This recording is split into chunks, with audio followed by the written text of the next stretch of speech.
अनाथस्य जगन्नाथ नाथस्तमेस्तु संशय जस्य नाथ जगन्नाथ तस्य दुःखं कथ प्रभो तस्य दुःखं कथ प्रभो।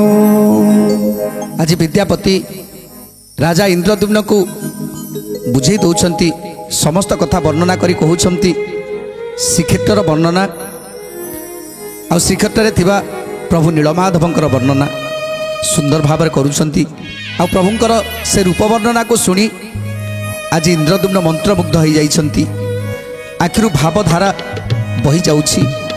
तेणु आज राजा इंद्रद्युम्न भाव विह्वल हो जाइछंती पचारुछंती हे विद्यापति आउ कौन देखिल। तेणु विद्यापति कहउछंती जे नीलमाधवंक रूप आ नीलमाधवंक सामने नीलमाधवंक पाखरे विराजमान करछंती महालक्ष्मी।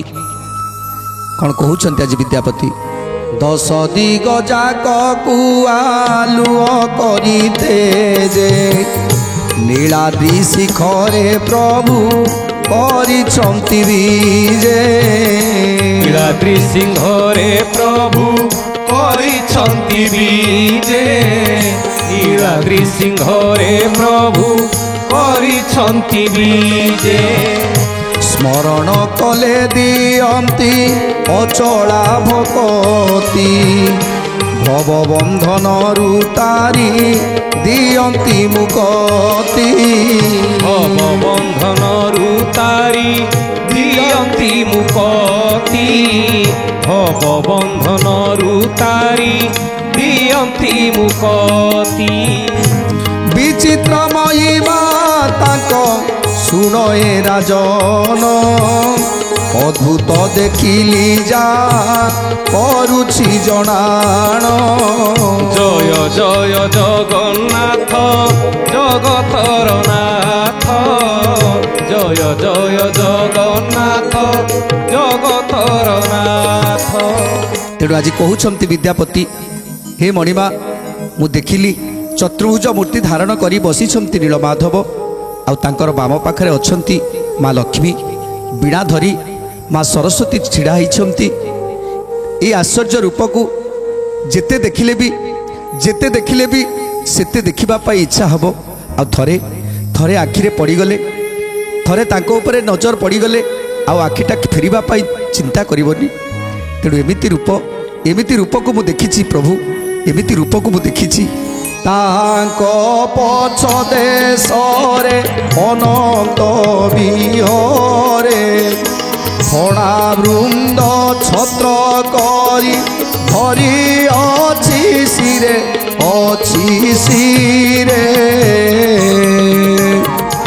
फणा वृंद छत्र करी धरी अछि सिरे जय जय जगन्नाथ जगतर नाथ जय जय जगन्नाथ अनाथर नाथ। प्रभु आगे देखिली चक्र सुदर्शन देव धरी कर जड़ी अछि विद्यमान सुदर्शन पछरे गरुड़ पक्षीपति कर जड़ी ठिया होई करुअछि स्तुति। जय जय जगन्नाथ जगतर नाथ जय जय जगन्नाथ अनाथर नाथ। ତେଣୁ ବିଦ୍ୟାପତି କହୁଛନ୍ତି ହେ ମଣିମା ଅନନ୍ତ ଅନନ୍ତ ଛତ୍ର ପରି ଆଜି ଫଣା ଟେକି ରହିଛନ୍ତି। ତାଙ୍କ ପାଖରେ ଅଛନ୍ତି ସୁଦର୍ଶନ, ହାତ ଯୋଡ଼ି ଛିଡ଼ା ହେଇଛନ୍ତି ସୁଦର୍ଶନ, ତାଙ୍କ ପଛରେ ଅଛନ୍ତି ପକ୍ଷୀରାଜ ଗରୁଡ଼।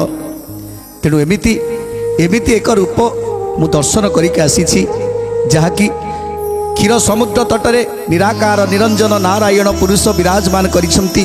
ଯେଉଁଭଳି ଭାବରେ ସେଇଭଳି ଭାବରେ ମୁଁ ଆଜି ଦର୍ଶନ କରିକି ଆସିଲି। ଏହି ରୂପେ ଅଦ୍ଭୁତ ଯେ ସକଳ ରୂପ ଦେଖି ଆନନ୍ଦ ସମୁଦ୍ରେ ବୁଡ଼ି ଗଲା ମୋର ଆଖି। ଜୟ ଜୟ ଜଗନ୍ନାଥ ଜୟ ଜଗନ୍ନାଥ ଜୟ ଜୟ ଜଗନ୍ନାଥ ଜଗତରନାଥ।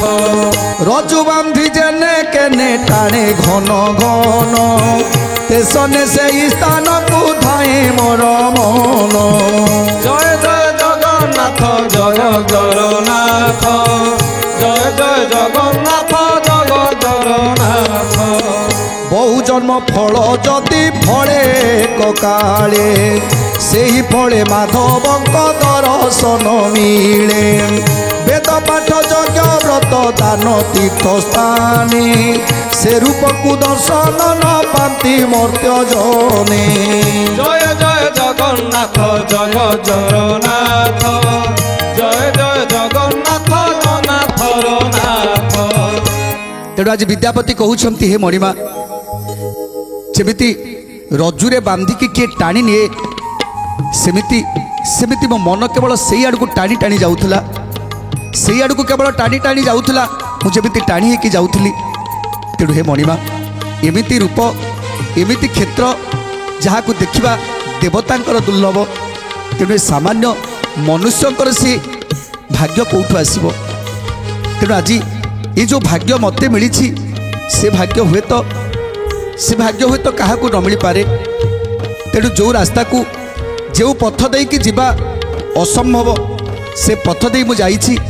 ତେଣୁ ଇଏ ସବୁ କେବଳ ତାର ରଜୁରେ, ତାର ଯେଉଁ ଭାବର ରଜୁ, ସେ ଭାବର ରଜୁରେ ମୁଁ ଟାଣି ହେଇକି ଯାଇଥିଲି। ଆଉ ସେଇଥିପାଇଁ ଅଲୌକିକ ରୂପକୁ ମୁଁ ଦର୍ଶନ କରିପାରିଛି, ସେ ଅଲୌକିକ କ୍ଷେତ୍ରରେ ମୁଁ ପହଞ୍ଚି ପାରିଛି। ସେ ରୂପକୁ ସଦା ଧ୍ୟାନ କରେ ଯେଉଁ ଜନ, ପାପରୁ ମୁକୁଳି ପାଏ ଶ୍ରୀ ପୁରୁଷୋତ୍ତମ। ଜୟ ଜୟ ଜଗନ୍ନାଥ ଜଗତରନାଥ ଜୟ ଜୟ ଜଗନ୍ନାଥ ଅନାଥରନାଥ। ଅଷ୍ଟାଦଶ ବିଦ୍ୟା ନିରି ମାଣ ଫଳ ମିଳେ, ବିଷ୍ଣୁ ଦର୍ଶନରେ ସତ ଭାଗ ଫଳ ଫଳେ। କାମନା ଅଧିକ ଫଳ ମିଳେ ସେଇ ସ୍ଥାନେ, ସେଇ ଦାତା ସତ୍ୟବାଦୀ ଦେଖନ୍ତି ଯେ ମାନେ। ଜୟ ଜୟ ଜଗନ୍ନାଥ ଜଗନ୍ନାଥ ଜୟ ଜୟ ଜଗନ୍ନାଥ ଅନାଥରନାଥ। ତେଣୁ ଆଜି ଇନ୍ଦ୍ରଦ୍ୟୁମ୍ନକୁ ଯେଉଁ ସବୁ ପ୍ରଭୁଙ୍କର ବର୍ଣ୍ଣନା କରୁଛନ୍ତି, ରୂପର ବର୍ଣ୍ଣନା, କ୍ଷେତ୍ରର ବର୍ଣ୍ଣନା, ତେଣୁ ମାଧବଙ୍କର ଏ ରୂପ ବର୍ଣ୍ଣନା ଆଉ କ୍ଷେତ୍ର ବର୍ଣ୍ଣନାକୁ ଶ୍ରବଣ କରି ଇନ୍ଦ୍ରଦ୍ୟୁମ୍ନ କହୁଛନ୍ତି ହେ ବିଦ୍ୟାପତି ଆଜି ଜୀବନଟାକୁ ମୁଁ ଚରିତାର୍ଥ କରିଛି। ହେ ବିଦ୍ୟାପତି ତୁମ ପାଖରୁ ଯାହା ସବୁ ମୁଁ ଶୁଣିଲି ସେଥିରେ ମୋର ଶରୀରରେ ଥିବା ସମସ୍ତ ପାତକ ଧୋଇ ହୋଇଯାଇଛି। ମୁଁ ଖୁବ୍ ଶୀଘ୍ର ନୀଳମାଧବଙ୍କ ପାଖରେ ପହଞ୍ଚିବି। ମୁଁ ନୀଳମାଧବକୁ ଯେପର୍ଯ୍ୟନ୍ତ ମୁଁ ଦର୍ଶନ ନ କରିଛି ସେ ପର୍ଯ୍ୟନ୍ତ ମୋତେ କିଛି ବି ଭଲ ଲାଗୁନି। ତେଣୁ ମୁଁ ନିଶ୍ଚୟ ଯିବି ଆଉ ନୀଳମାଧବଙ୍କ ଦର୍ଶନ କରିବି। ତେଣୁ ଆଜି ଜୈମିନୀ ଋଷିଙ୍କ ଠାରୁ ସମସ୍ତ ମୁନିମାନେ ପୁରୁଷୋତ୍ତମ କ୍ଷେତ୍ରର ବର୍ଣ୍ଣନା କଥା ଶ୍ରବଣ କରୁଛନ୍ତି, ନୀଳମାଧବଙ୍କର ରୂପର ବର୍ଣ୍ଣନା ଶୁଣୁଛନ୍ତି। ଏବେ କହୁଛନ୍ତି ହେ ଜୈମିନୀ ମୁନି ଆପଣ ଏବେ କୁହନ୍ତୁ ଯେତେବେଳେ ରାଜା ଇନ୍ଦ୍ରଦ୍ୟୁମ୍ନ ଖୋଜୁଥିଲେ ଶ୍ରୀ ନୀଳମାଧବଙ୍କୁ ଆଉ ପ୍ରଭୁ ମଧ୍ୟ ଚାହୁଁଥିଲେ ତାଙ୍କ ଭକ୍ତ ତାଙ୍କ ପାଖକୁ ଆସୁ ଏ ପ୍ରଭୁଙ୍କର ଦିବ୍ୟ ଦର୍ଶନର ଭାବକୁ ଶ୍ରବଣ କରି ଆଜି ଇନ୍ଦ୍ରଦ୍ୟୁମ୍ନଙ୍କର ଅବସ୍ଥା କ'ଣ ହେଇଛି ନିଶ୍ଚିତ ସେ ଭାବ ଗଦଗଦ ହେଇଯାଇଥିବେ ଆଉ ତାପରେ ତାଙ୍କର ଅବସ୍ଥା କ'ଣ ହେଲା ସେ ବିଷୟରେ ଆଜି ଜୈମିନୀ ମୁନି କହୁଛନ୍ତି ପରମହରସ କହିଲେ ସେ ନରରାୟ ଏତେ ଦିନେ ଶୁଭ ଭାଗ୍ୟ ହୋଇଲା ଉଦୟ ଏତେ ଦିନେ ସକଳ କଳୁଷ ହେଲା ନାଶ যোগ্য হইলি শ্রীক্ষেত্রে করিবাকু বাস ক্ষেত্রে করিবাকু বাস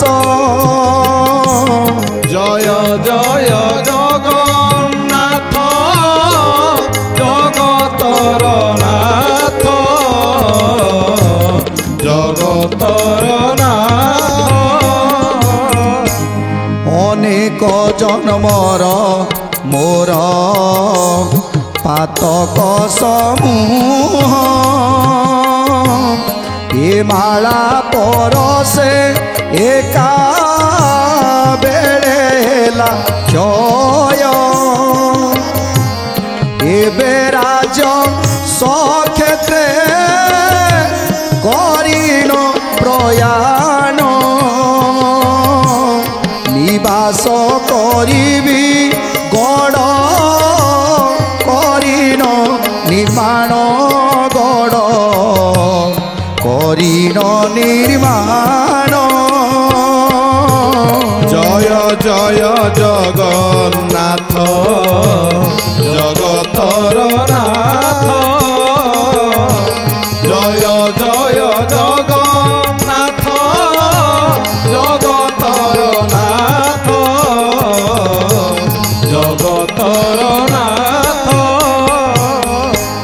তেଣୁ ଆଜି ଇନ୍ଦ୍ରଦ୍ୟୁମ୍ନ କହୁଛନ୍ତି ଆଜି ମୁଁ ଧନ୍ୟ ହେଇଗଲି ବିଦ୍ୟାପତି ଆଜି ମୁଁ ଧନ୍ୟ ହେଇଗଲି ସେଦିନ ମୁଁ ସ୍ୱପ୍ନ ଦେଖିଥିଲି ଯେଉଁ ରୂପକୁ ମୁଁ ସ୍ୱପ୍ନରେ ଦର୍ଶନ କରିଥିଲି ଆଜି ସେହି ରୂପକୁ ଆଜି ତମେ ମୋତେ ବର୍ଣ୍ଣନା କରି କହିଛ ମୁଁ ଦେଖିଥିଲି ସେଦିନ ସେଇ ନୀଳଗିରିର ନୀଳକନ୍ଦର ତା ପାଖରେ ମହୋଦଧି ତୀର ଆଉ ସେଠି ମୋର ନୀଳମାଧବ ଅଛନ୍ତି ଆଉ ମୋତେ ଡାକୁଛନ୍ତି ହେ ଇନ୍ଦ୍ରଦ୍ୟୁମ୍ନ ମୋ ପାଖକୁ ଆସ ଇନ୍ଦ୍ରଦ୍ୟୁମ୍ନ ମୁଁ ତମକୁ ଅପେକ୍ଷା କରିଛି ମୋ ପାଖକୁ ଆସ ଇନ୍ଦ୍ରଦ୍ୟୁମ୍ନ ସେଇଦିନ ଠାରୁ ମୁଁ ନା ଖାଇପାରୁଛି ନା ଶୋଇପାରୁଛି ସେଇ ରୂପ ମୋତେ ଭାରାକ୍ରାନ୍ତ କରିଦେଇଛି ତେଣୁ ସେ କ୍ଷେତ୍ରକୁ ଯିବା ପାଇଁ ମୋ ମନ ଆଜି ଉଦ୍ବେଗ ହେଉଛି ତେଣୁ ହେ ବିଦ୍ୟାପତି ଆଜି ମୁଁ ନିଶ୍ଚୟ ସେ କ୍ଷେତ୍ରକୁ ଯିବି ଖାଲି ମୁଁ ଏକା ଯିବିନି ମୁଁ ମୋର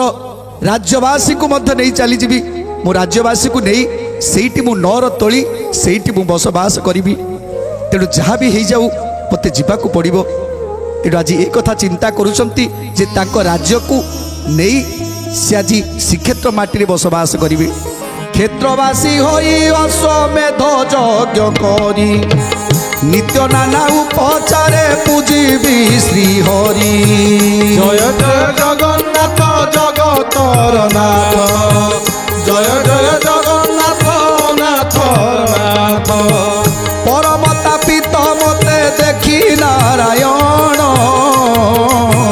বচন পিউষ মরে করিবে সিঞ্চন জয় জয় জগন্নাথ জগতর নাথ জয় জয় জগন্নাথ নাথ নাথ নিশ্চয় কহুছি মোর একথা প্রমাণ শ্রী পুরুষোত্তম ক্ষেত্রে করিবি গমন জয় জয় জগন্নাথ জগতর নাথ জয় জয় জগন্নাথ নাথ নাথ তেণু আজ ইন্দ্রদ্যুম্ন কহুଛନ୍ତି ମୁଁ ନିଶ୍ଚୟ ଯିବି ମୁଁ ସେ ପୁରୁଷୋତ୍ତମ କ୍ଷେତ୍ରରେ ବସବାସ କରିବି ମୋ ରାଜ୍ୟବାସୀକୁ ମଧ୍ୟ ନେଇଯିବି ଆଉ ସେଇଠାରେ ଅଶ୍ୱମେଧ ଯାଗ କରିବି ଅଶ୍ୱମେଧ ଯାଗ କରି ମୁଁ ପ୍ରଭୁଙ୍କୁ ସ୍ଥାପନ କରିବି, ପ୍ରଭୁଙ୍କୁ ପୂଜା କରିବି, ଆଉ ଜୀବନଟାକୁ ଧନ୍ୟ କରିବି। ପ୍ରତିଦିନ ମୁଁ ସେ ରୂପକୁ ଦର୍ଶନ କରିବି, ଯେଉଁ ରୂପ ମୋତେ ଆଜି ସଦାସର୍ବଦା ମୋ ଆଖି ଆଗରେ ଝଲସି ଉଠୁଛି, ସେ ରୂପକୁ ମୁଁ ଦର୍ଶନ କରିବି। ଯେତେବେଳେ ବିଚଳିତ ହୋଇଯାଇଛନ୍ତି ରାଜା ଇନ୍ଦ୍ରଦ୍ୟୁମ୍ନ, ସେ କ୍ଷେତ୍ରକୁ ଯିବା ପାଇଁ ବିଚଳିତ ହୋଇଯାଉଛନ୍ତି, ସେତେବେଳେ ହଠାତ୍ ତାଙ୍କର ବିଚଳିତ ଭାବକୁ ଦେଖି ନାରଦ ମହାମୁନି ଆସି ପହଞ୍ଚି ଯାଇଛନ୍ତି। ଯେତେବେଳେ ନାରଦ ମହାମୁନି ଆସି ପହଞ୍ଚି ଯାଇଛନ୍ତି, ନାରଦଙ୍କୁ ଦେଖିଲା ପରେ ଆଜି ଇନ୍ଦ୍ରଦ୍ୟୁମ୍ନ ଭାବ ଗଦଗଦ ହୋଇ ପ୍ରଣାମ ଜଣାଉଛନ୍ତି। ତେଣୁ ହେ ନାରଦ, ଆପଣଙ୍କର ଆଗମନ ଯେତେବେଳେ ମୋର ମନ ଭାରାକ୍ରାନ୍ତ, ଯେତେବେଳେ କୌଣସି କଥା ଆଗକୁ ଚିନ୍ତା କରିବାକୁ ଯାଉଛି, ସେତେବେଳେ ମୁଁ ନିରୁପାୟ ହୋଇଯାଉଛି। କୌଣସି ସିଦ୍ଧାନ୍ତରେ ପହଞ୍ଚିବା ପୂର୍ବରୁ ମୁଁ ବାୟା ବାତୁଳା ହୋଇଯାଉଛି, ଆଉ ସେହି ସମୟରେ ଆପଣ ଆସି ପହଞ୍ଚି ଯାଇଛନ୍ତି। ତେଣୁ ମୁଁ ଧନ୍ୟ ହେଲି। ଏବେ କୁହନ୍ତୁ ମହାମୁନି, ଆପଣ ଆସିବାର କାରଣ ମୋତେ କୁହନ୍ତୁ। ତେଣୁ ନାରଦ କହୁଛନ୍ତି, ହେ ରାଜା ଇନ୍ଦ୍ରଦ୍ୟୁମ୍ନ, ତମେ ହେଉଛ କଳିଯୁଗରେ ପରମ ଭକ୍ତ। ତେଣୁ ଆଜି ଏଇଥିପାଇଁ ତମ ପାଖକୁ ମୁଁ ଆସିଛି। ତମ ଦ୍ୱାରା ଏକ ବିରାଟ କାର୍ଯ୍ୟ ହେବାକୁ ଯାଉଛି। ତେଣୁ ସେଇଥିପାଇଁ ସମସ୍ତ ଦେବତାମାନେ ତମ ପାଖେ ପାଖେ ଅଛନ୍ତି। ଆଜି ଯେଉଁ ପ୍ରଭୁଙ୍କର ଲୀଳା ଚାଲିବ, ଏ ପ୍ରଭୁଙ୍କର ଲୀଳାମୟଙ୍କର ଯେଉଁ ଲୀଳା ହେବ ଏ କଳିଯୁଗରେ, ସେ କେବଳ ତୁମ ଦ୍ୱାରା ହିଁ ହେବ। ସେଇଥିପାଇଁ ସମସ୍ତ ଦେବତାମାନେ ତମ ପାଖକୁ ମୋତେ ପଠାଇଛନ୍ତି। ତେଣୁ ଏ କଥା ଯେତେବେଳେ ଶୁଣିଦେଲେ ଇନ୍ଦ୍ରଦ୍ୟୁମ୍ନ ଆଜି ନାରଦଙ୍କର ପାଦ ତଳେ ପଡ଼ିଛନ୍ତି। ଇନ୍ଦ୍ରଦ୍ୟୁମ୍ନ ସାମାନ୍ୟ ନୁହନ୍ତି, ଇନ୍ଦ୍ରଦ୍ୟୁମ୍ନ ମଧ୍ୟ ସୂର୍ଯ୍ୟଙ୍କର